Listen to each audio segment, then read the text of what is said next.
Good morning, good evening, good afternoon, good night. Hello. This is Coach Shalen with the Spiritual Freedom Academy. And I am super, super, super happy and excited and just energized. The joy of the Lord is here. The presence of the Lord is here. We're starting it off. It's going to be great. It's going to be great. Honoring Coach E. Good morning to all of you beautiful peoples. Whether you know you're beautiful or not, you are a fine gold apple in a setting of silver. How do I know this? Well, because today is day 26 of our 31 Days of Wisdom Challenge, and Proverbs just tells us that. All right. Good morning. Good morning. Good morning. Good morning. Good morning. Good morning. Okay, so in case you don't know, this is your first time watching video, randomly just popped up. I don't know why randomly. Uh, uh, 26 will pop up, but it's going to be a great chapter, I'm sure. What we have been doing for the month of January, it's 2025. We have been reading the corresponding date with the corresponding chapter. So today is the 26th. We're going to read Proverbs 26, and we've been reading it in the King James Version and the New International Version to try to get as much understanding as possible. Because it's one thing when you have like something in your hand. Let's say you have an apple in your hand, right? I have the apple. I see that it's red, or maybe it's green, maybe it's yellow. I'm looking at it, I'm examining it.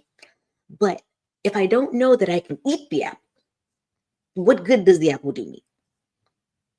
If I don't know that I can throw it or I can plant it in the ground and make more, what good does the apple do me? So what we're doing is we're not just reading the word, right? We're not just seeing words on a page. We are learning about it. We're examining it. We're smelling it. We're like tasting it, like licking it. And then it's like, oh, wait, this seems edible. And then we take a bite. It's like, oh, what a wonderful flavor. Because who doesn't like apples? Now, some people can't eat apples, but who doesn't like apples, right? Never met somebody who doesn't like an apple or like apple flavored something. That's why there's apple juice, apple pie, apple jacks, apple scented stuff. Apple scented is great. Anyway, so I'm going to pray us in and then we're going to start. But that's just a little context. What we've been doing is we've been reading it in two different versions to try to get as much the fullness of understanding. We can use an apple to throw it at somebody. We can use an apple to plant it, or we can take the seeds out of the apple, plant a new apple tree. We can eat the apple. We can make apple pie. We can make apple fricassee. Like we could do different things. And that's what we're trying to do with the word. We're trying to figure out how many ways can we apply the word to build us up or attack the enemy if he tries. If he tries something, we're not afraid to attack. Right? You're kings and queens. What that means is you're not afraid to go to war if need be, but you would prefer to live in peace. Either way, you're gonna have peace. But anyway, I'm going to start. We're going to pray and then we're going to jump into it. I have the energy. I have so much joy.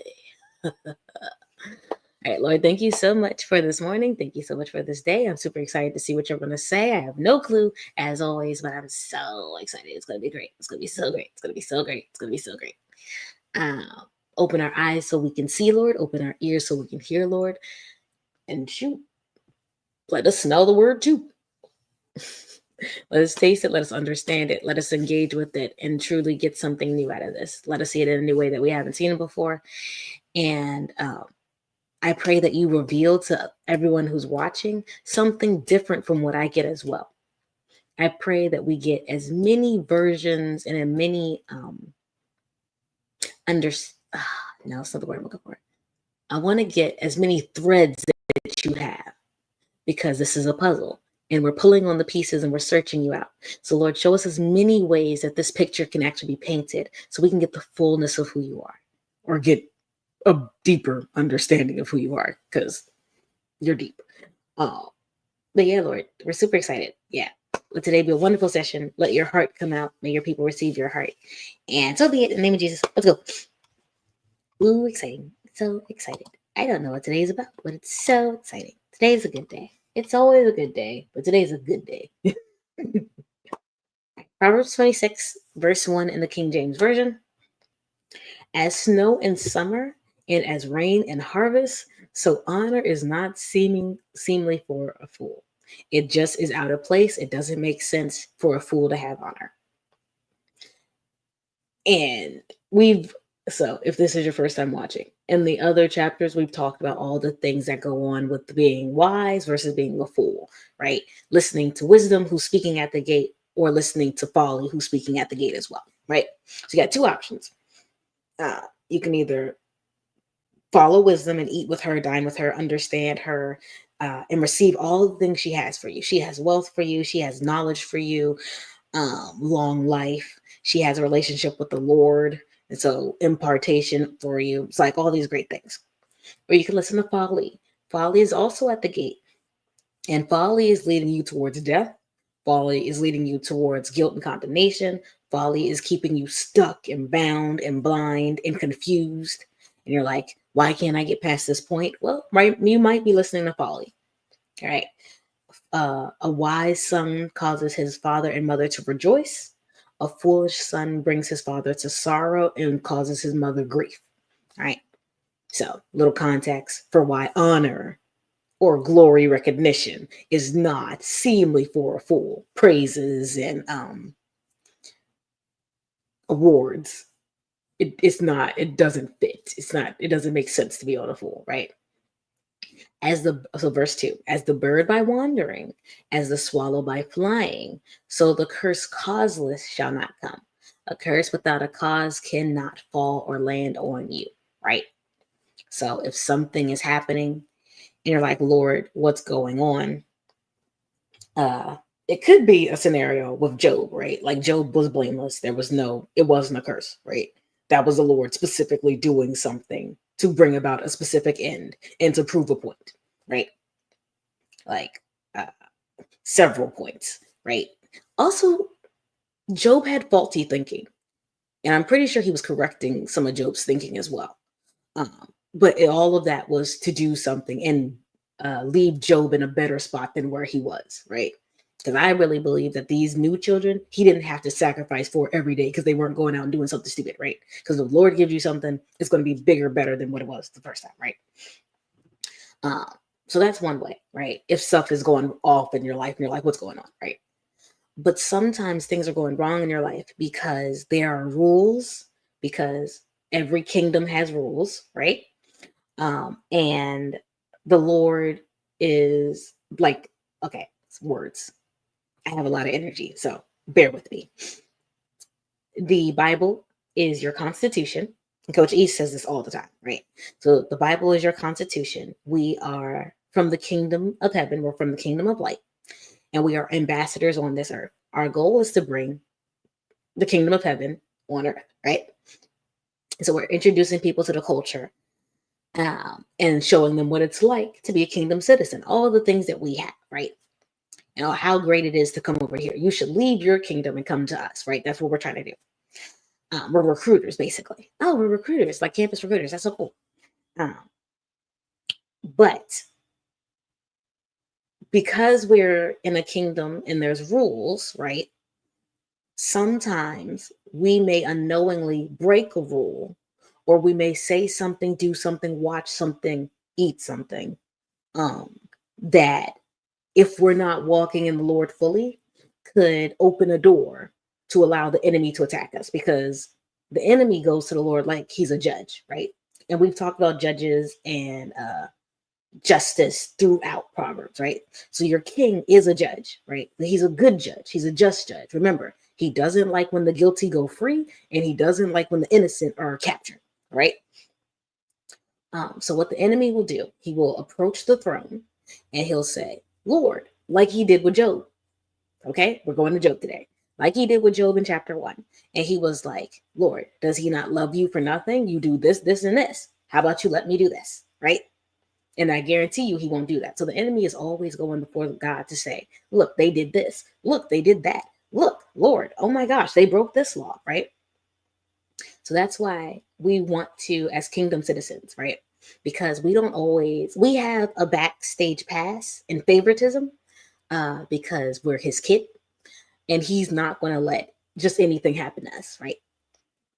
But if you don't go to the Lord and say, hey, Lord, just in case I may have done something, just in case. I don't know. There's a lot of rules, there's a lot of law.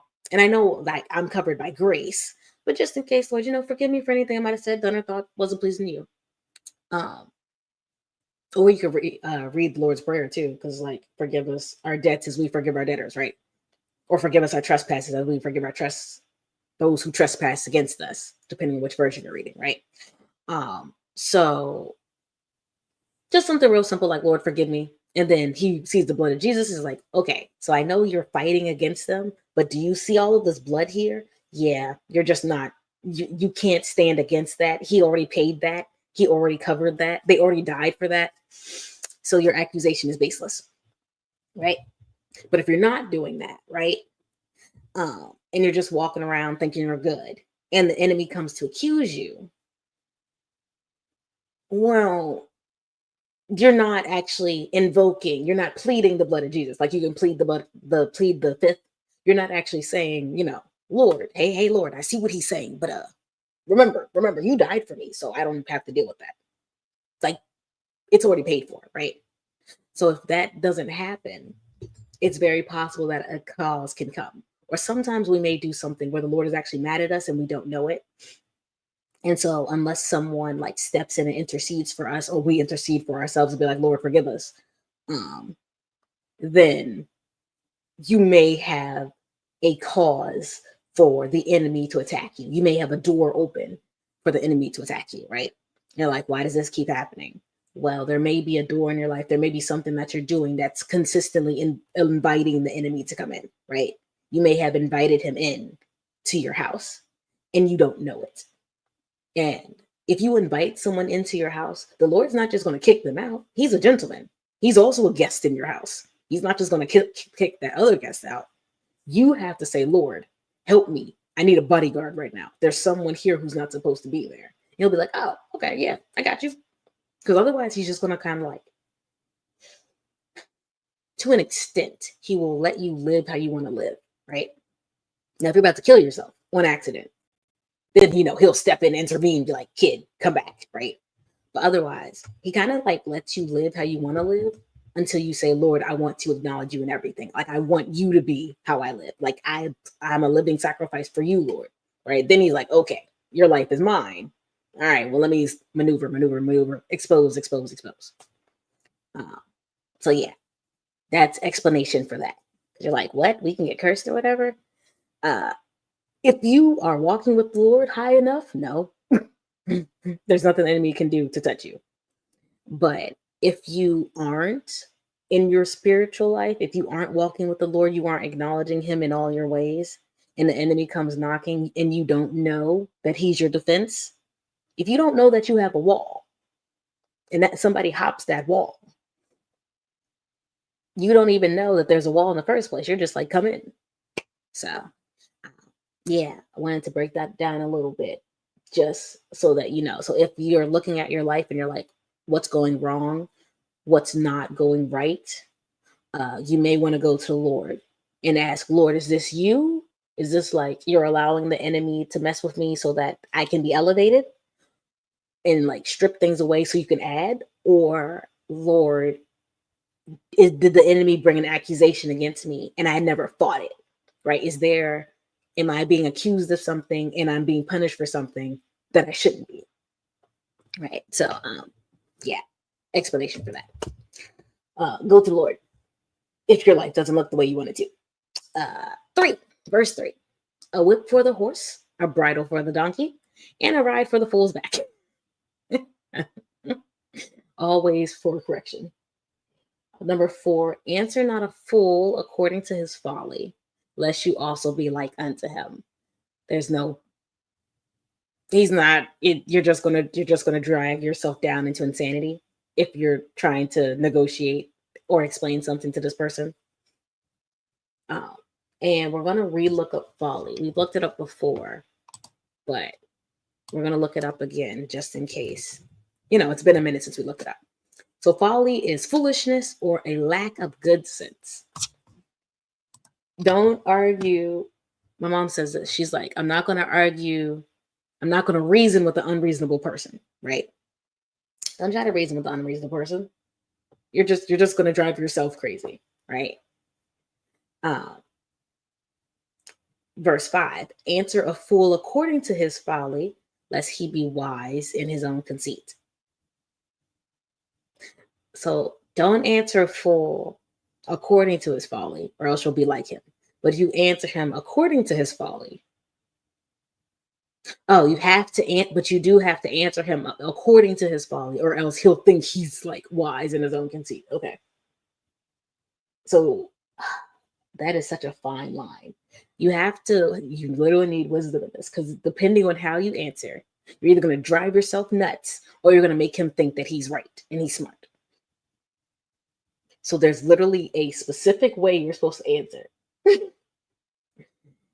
And honestly, it might just be better to not interact with the fool in the first place. I'm not going to let you. But if you have to, ask the Lord for wisdom. Verse 6, he that sendeth a message by the hand of a fool cutteth off the feet and drinketh damage.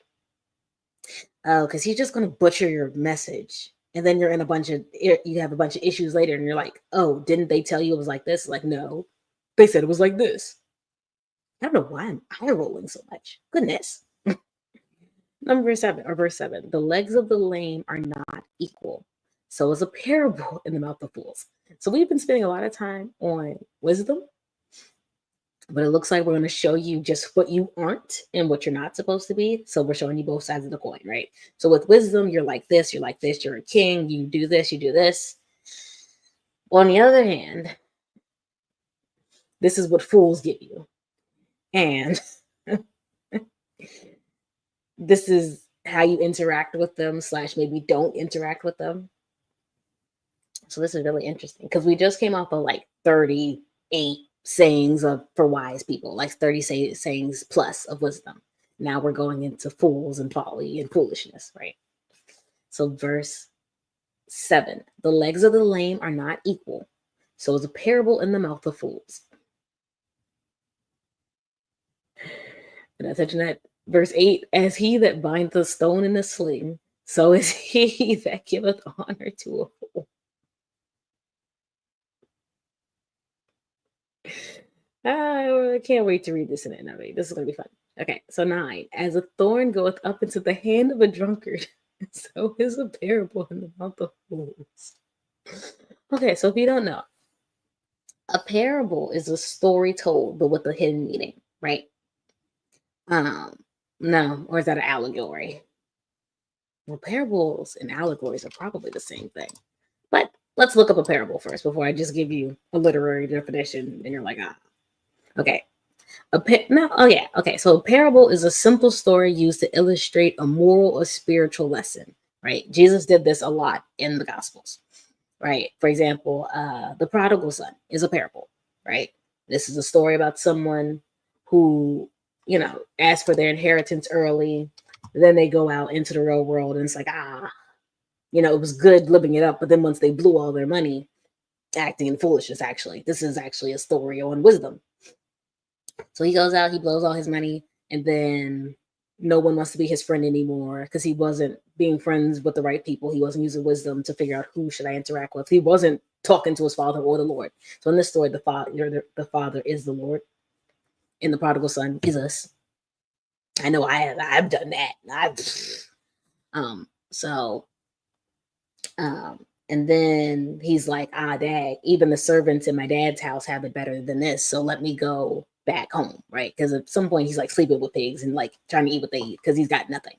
So he goes back home and he's like, he comes back in humility. He's like, I know I'm not a son or whatever, but can I at least like serve you?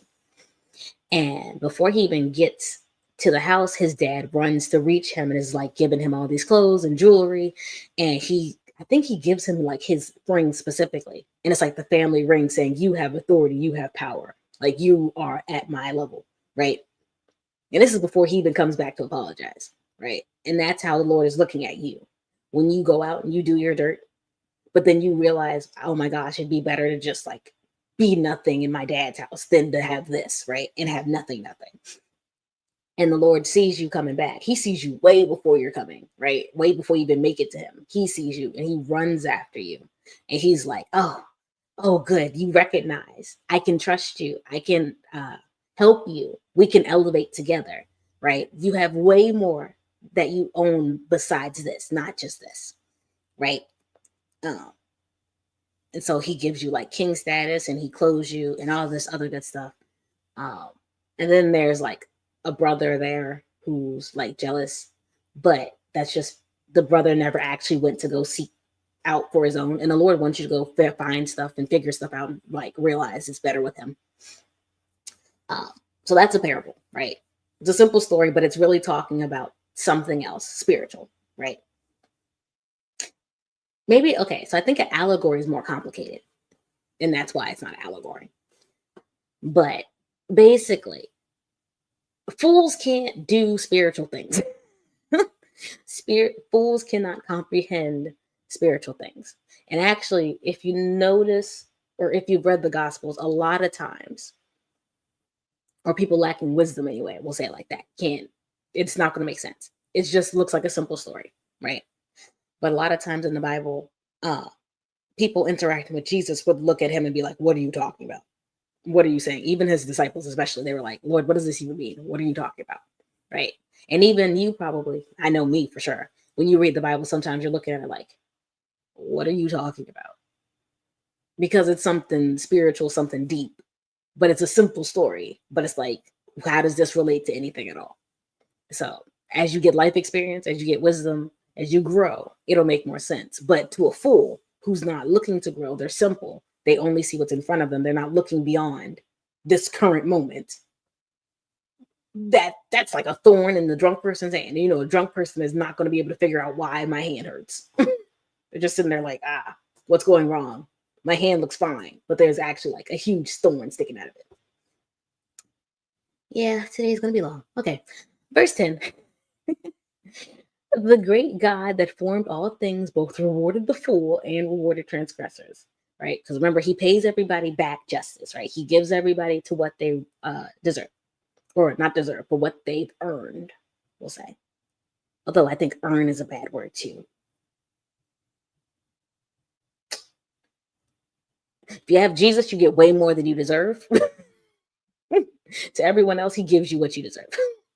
Let's put it like that. Yeah. 11.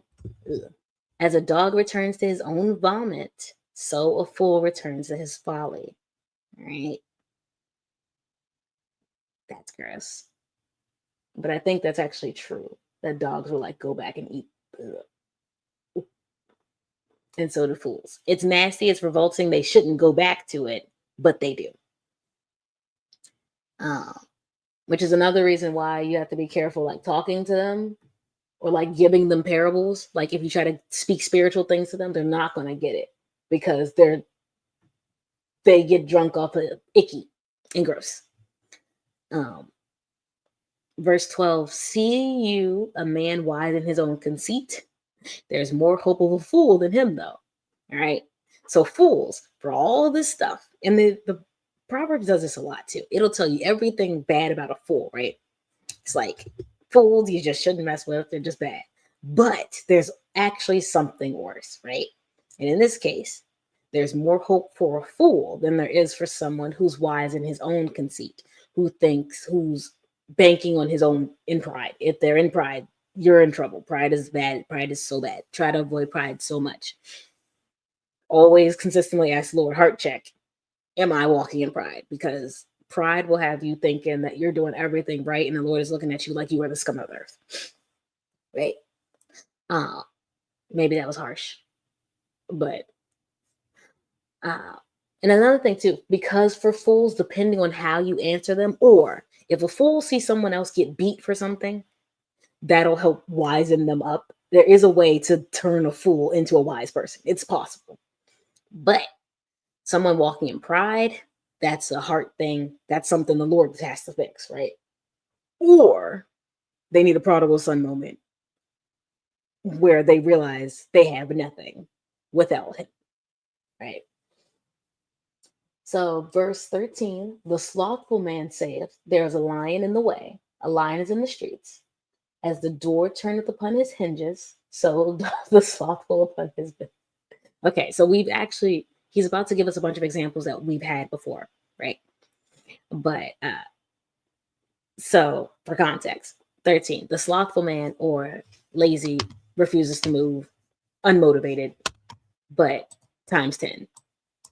Because I don't think I've ever actually looked up slothful. No, well, Google just says it means lazy.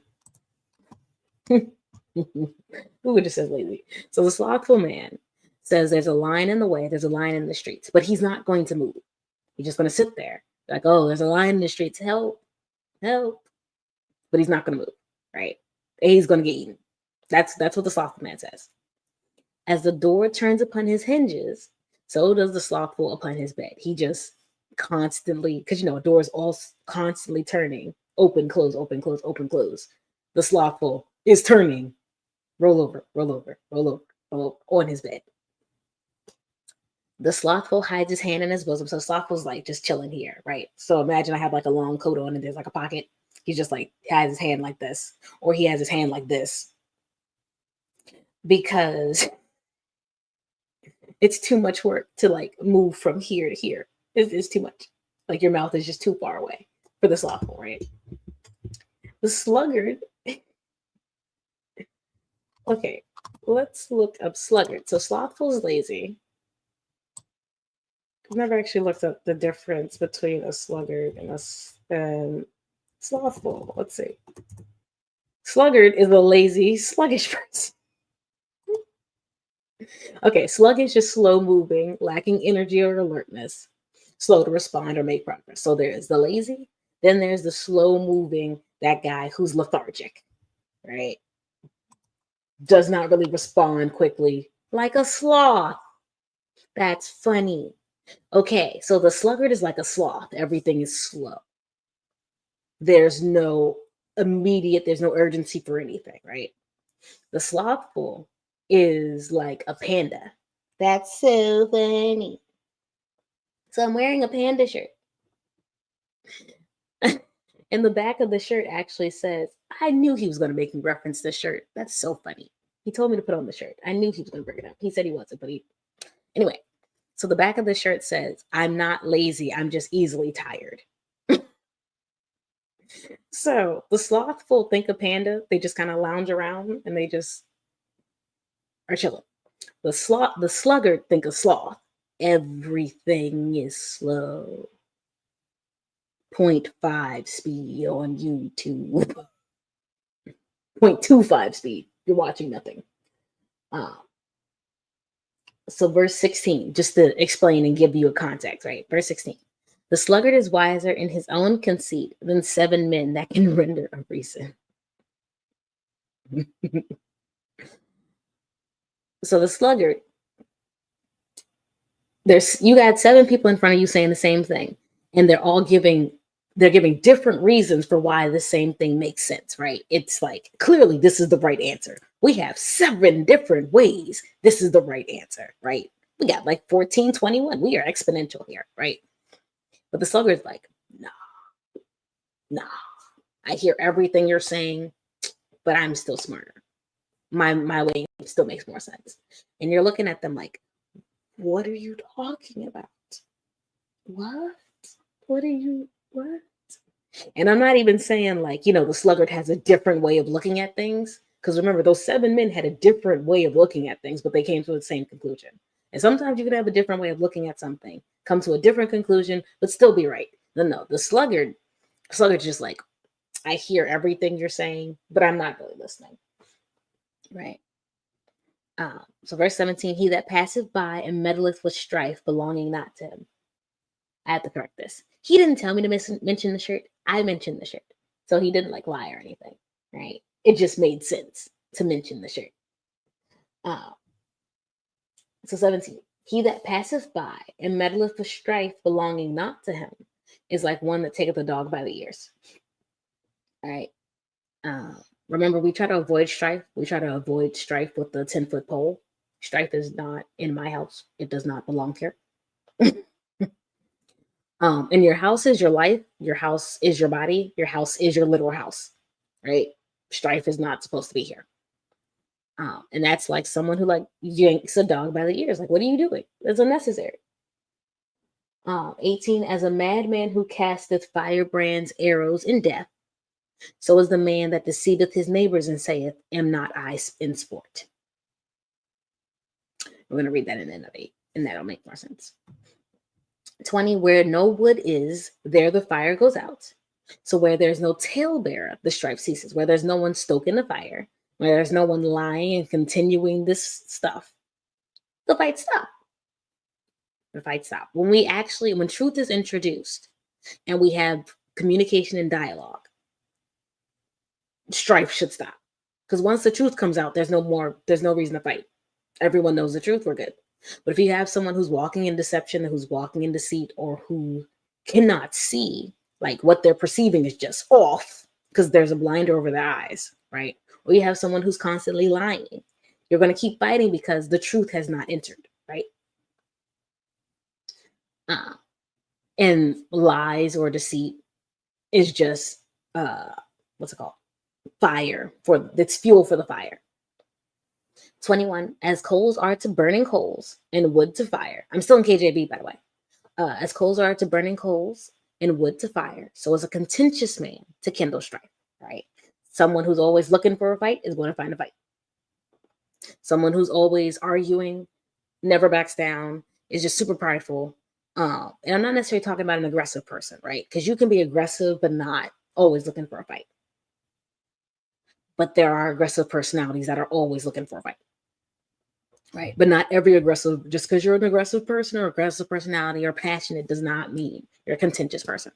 All right. 22, the words of a talebearer are as wound. They just cut, and they go down into the innermost parts of the belly. Just cut. Your soul is getting wounded and you don't know. And then you have wounds on the inside of you and you never even know. That's why words are so important. Because words hurt or words can heal. You keep telling someone they're no good for nothing. Every day they wake up, that's inside of them now. And it is bringing them down and they're walking around hurt and wounded and they don't know why. Because you're telling a lie. If you tell someone they're good for nothing, if you tell someone they don't deserve anything, I don't care what they did. If you're telling them that, you're lying to them, all right? Because Jesus already died so that they could be redeemed. So who are you to say that they can't be redeemed? Who are you to say that they're bad? Did you make them? No. So you're lying. Ooh, this is an aggressive one. Oof. It's a lie. It's a lie. If I'm telling you, the Bible is telling you that you are a king, and you tell someone that they're not a king and they're worth nothing, you're lying. And you may not know that you're lying, but you're lying. And what you're doing is you're wounding them at the same time. Be very careful with your words, especially if you're going to talk about somebody or label somebody. All right. I do not like people labeling people. I don't like it. And I'm guilty of it too. So Lord, forgive me if I've done it recently. I try not to. It's hard. It's hard. Sometimes people get on your nerves. And then sometimes you say stupid stuff. Right. That's why it's just better not to speak sometimes.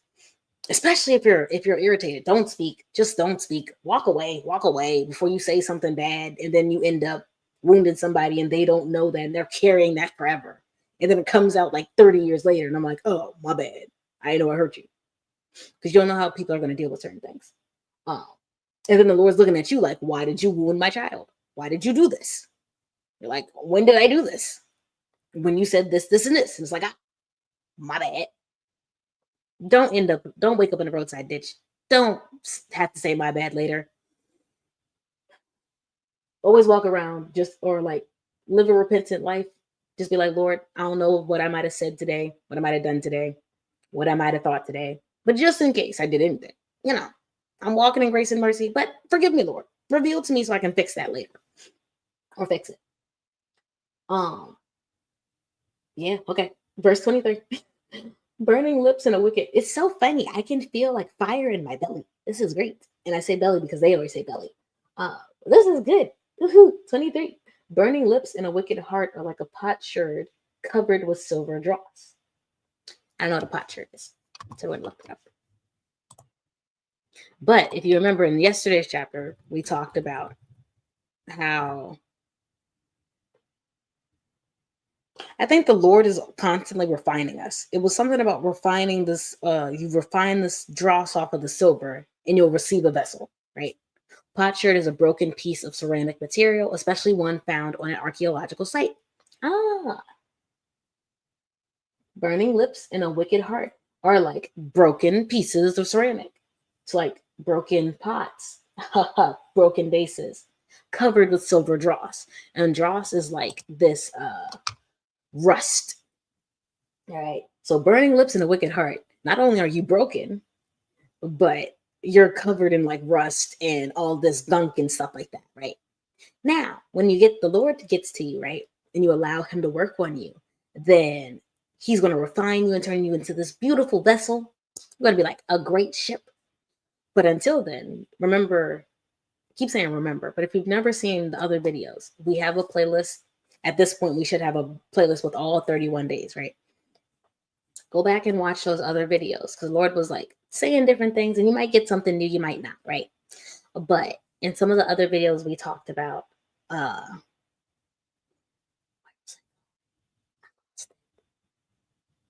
if it's important, it'll come back. Gosh darn it. Okay. Well, all right. Obviously, plug for the other videos. Yeah, if it comes back, it comes back. Okay. 24. He that hateth dissembleth with his lips and layeth up deceit within him.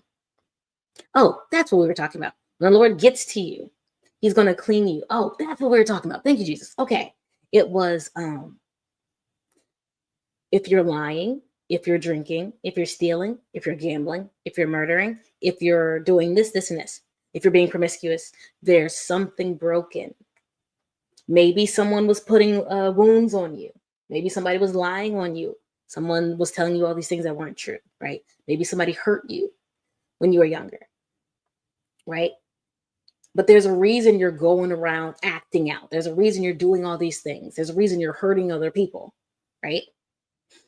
You're actually like you're broken, and you aren't shining the way you're meant to shine. But when the Lord gets to you, if you allow him to, if you reach out to him, he runs to you like the prodigal son. You have like just this you have the thought like, maybe I should give it a try. Maybe I should go back. And I don't mind having nothing when I go back. I'll be the lowest of the low, right? That's when you hit rock bottom, right? These are the thoughts that go through your head. And you're like, okay, I guess I'll give it a try, right?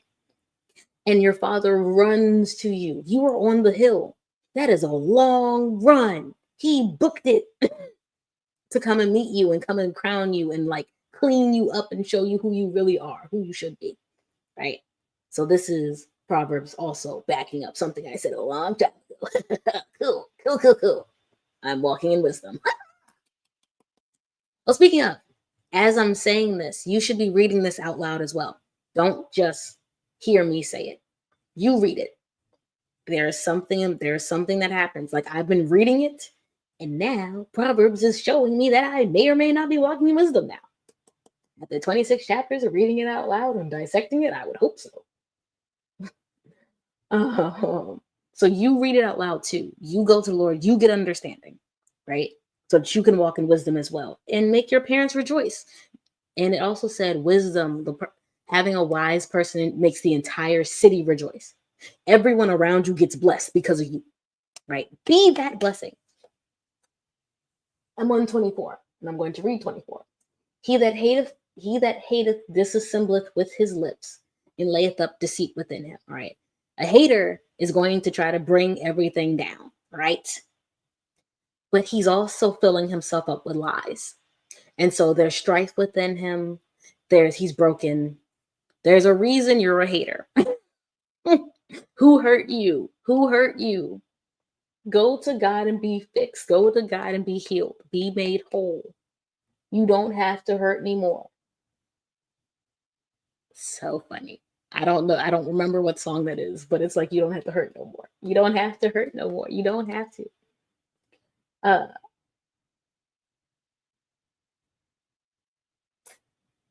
If you change the lyrics of that song and like sing it towards the Lord, right? It's true.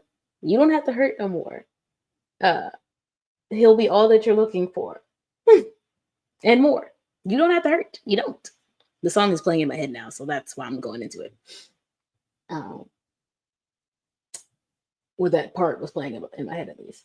So 25, when he speaks fair, this is still talking about the hater. All right. When the hater speaks fair, believe him not, for there are 7 abominations in his heart. There are 7 bombs in his heart, 7 terrorist acts in his heart. And it's destroying him. It is like nuking him. All right. Or her. Could be her too. Right. 26, whose hatred is covered by deceit. All right. He's saying kind words. This is like, remember, you don't eat with people who are tolerating you. You don't want to be around people who don't want to be around you, right? Because they're counting the cost of how much this is, how much that. I could have been doing this, I could have been doing that, and you don't know what they're going to do to you. You don't know what evil or what annoyance, what they'll do to you. They may spit in your food. All right, you don't know. Right? So I'm gonna read 25. When he speaks fair, when the hater speaks fair, believe him not, for there are 7 abominations in his heart, whose hatred is covered by deceit. His wickedness shall be shewed before the whole congregation.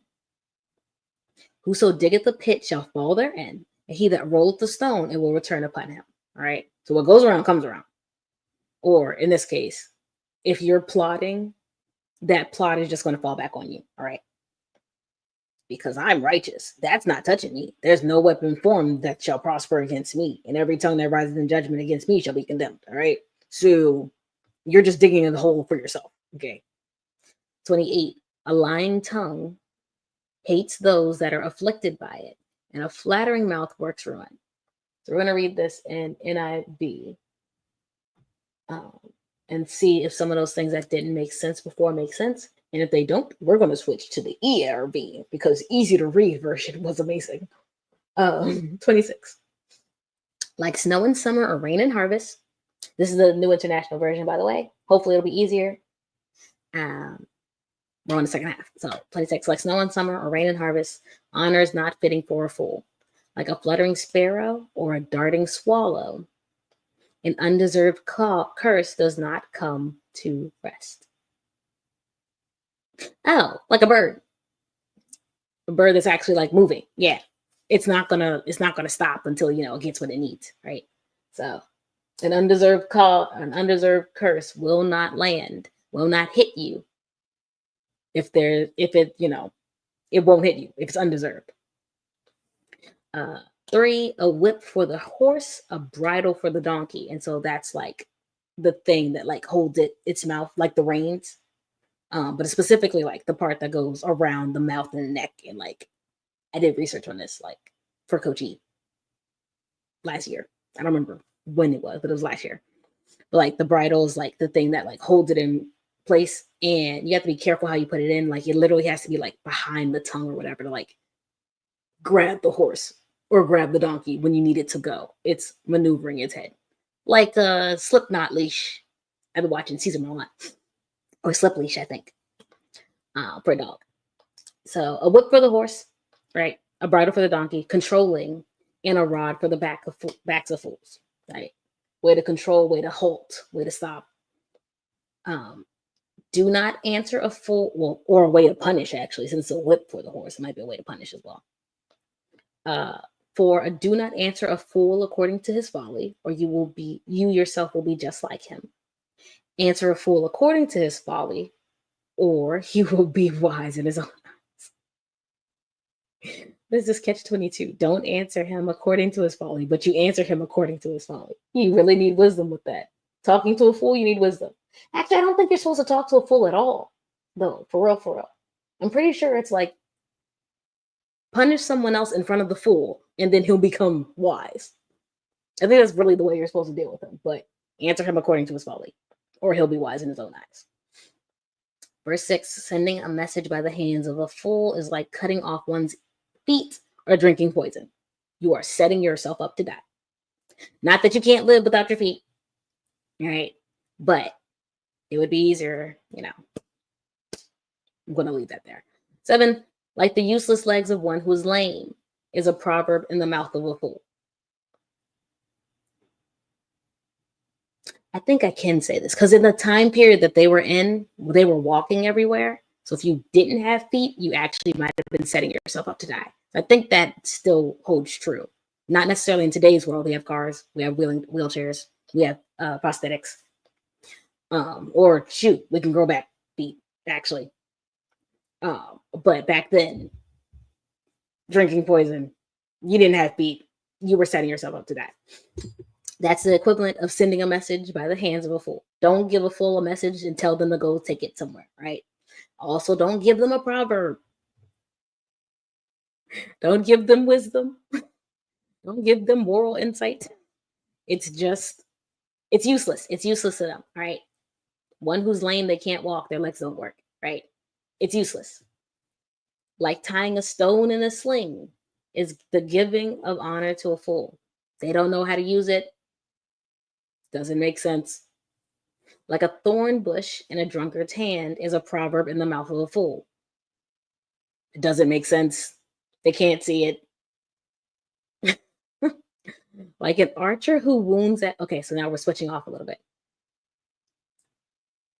No, never mind. No, we're still going. Okay, 10. Like an archer who wounds at random is one who hires a fool or any passerby. Right? You're just shooting shots, but you have no purpose. You have no goal. You can't even find the target. Don't interact with the fool if you can. Avoid them. Because as a dog returns to its vomit, so fools repeat their folly over and over and over and over again. It's just going to cause you strife. 12. Do you see a person wise in their own eyes? There's more hope for a fool than them. We just went over all these things. It don't make sense. You shouldn't talk to them. Avoid these people. But you really want to avoid someone who's wise in their own eyes. All right. Pride comes before destruction and a haughty spirit before the fall. All right. So that saying pride comes before a fall is a little... It's missing something. It's missing. And it's actually worse than it sounds. All right. Haughty spirit comes before fall. So arrogance comes before the fall, right? And you fall, you can get back up. But pride comes before destruction. Like, you're doomed. Pride is something you want to avoid, right? And being wise in your own eyes, you're definitely either arrogant or prideful. Either way, you're in danger. So verse 13, a sluggard says there's a lion in the streets. Or there's a lion in the road, a fierce lion roaming the streets. He doesn't move. As a door turns on as a door turns on its hinges, so a sluggard turns on his bed. He doesn't move. A sluggard buries his hand in the dish. He is too lazy to bring it back to his mouth. He can't move. This is funny. He's saying, the reason I'm saying the same thing is to like emphasize what he's saying. He's saying the same thing over and over again, but he's saying it in different ways to try to help you understand what he's saying. Just in case you didn't understand it this way, let me say it this way. Just in case that didn't make sense, let me say it this way. Right. And 16, a sluggard though, because we're still looking at people who have more hope, than a fool, people that the fool has more hope for than, right? A sluggard is wiser in his own eyes. That's someone we want to avoid. Than 7 people who answer discreetly, right? A sluggard's like, I'm going to talk and I'm going to say it out loud. It's going to be great. Loud and wrong.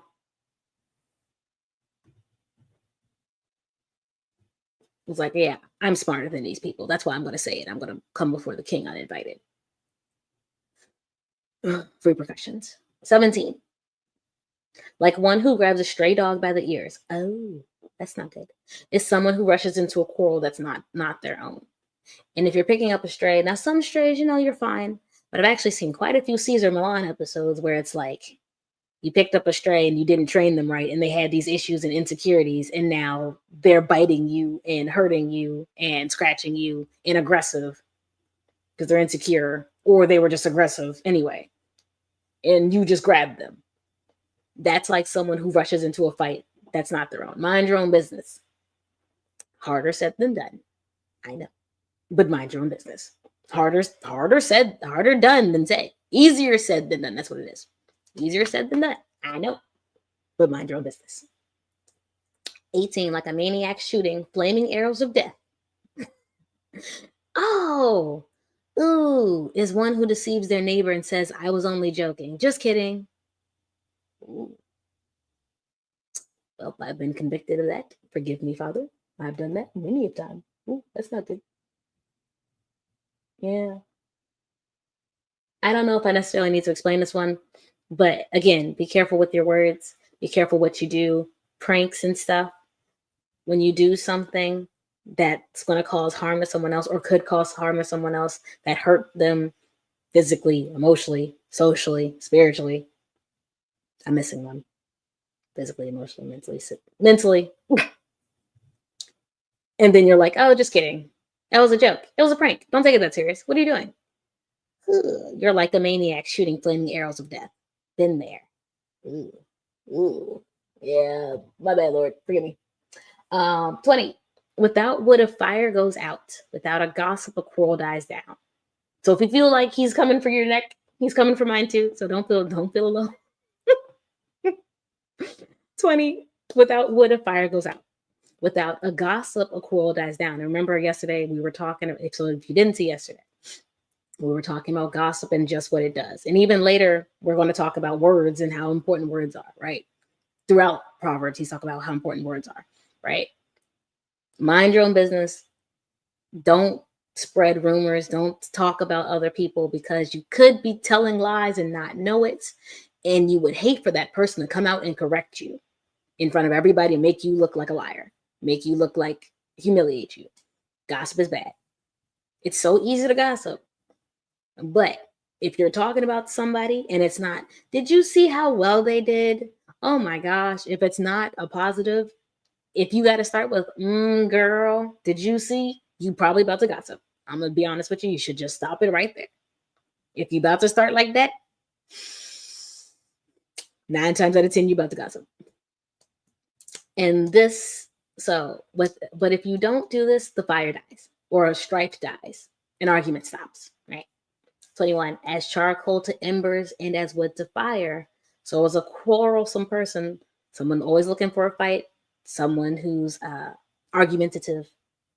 And I don't mean it in a debate sense. They just like to argue for no reason, or they argue because they don't know how to communicate. That's someone who's always about to start a fight, always about to start strife, and we avoid strife. If you get not too many other things out of Proverbs, one of the things you definitely should get is avoid strife. 22, the words of a gossip are like choice morsels. They are particular. They go down to the inmost parts. They are particular. They hit certain points, like with accurate precision. Pinpoint. It's pinpoint. That's what I'm doing. I'm pinpointing. Jeez. Yeah, now words are very important. Very, very, very, very, very important. And you'll answer for your words too. That's in the New Testament. It's like everyone answers for the words that they said. So you should just constantly be like, Lord, forgive me. You know, if I said something. If I was like just kidding on anything. Forgive me.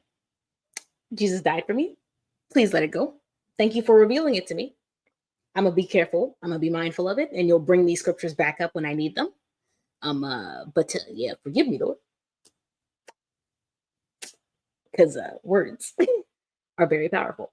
He does not play with words because through words, he created the entire earth, right? He created the whole universe. He said, let there be, and there was.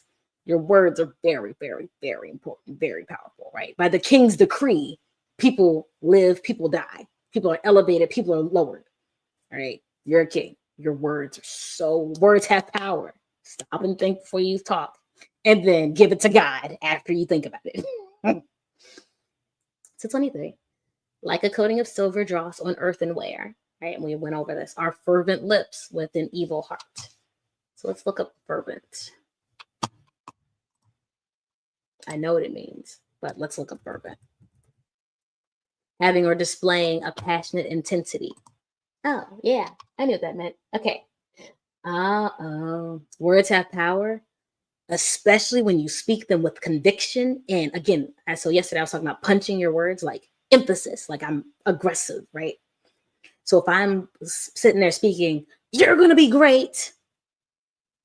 I just kind of like attacked you with that. But it wasn't an evil heart. And so now it's like, okay, she's really going to be great, or he's really going to do well, right? But if I punch you and I say something like, I hope you die, I'm not gonna say that. And I'm not gonna look at anybody when I say that either, because I don't even like that, right? But if I say something like that, but I say it aggressively, right? Um, or like you've seen it, people be like, I hope the sides of both sides of your pillow are warm, but they say worse things than that. Um, um, and they say it with passion. You're hurting, you're broken, but you also don't even realize that, again, by words the world was created, and you are a king whether you know it or not.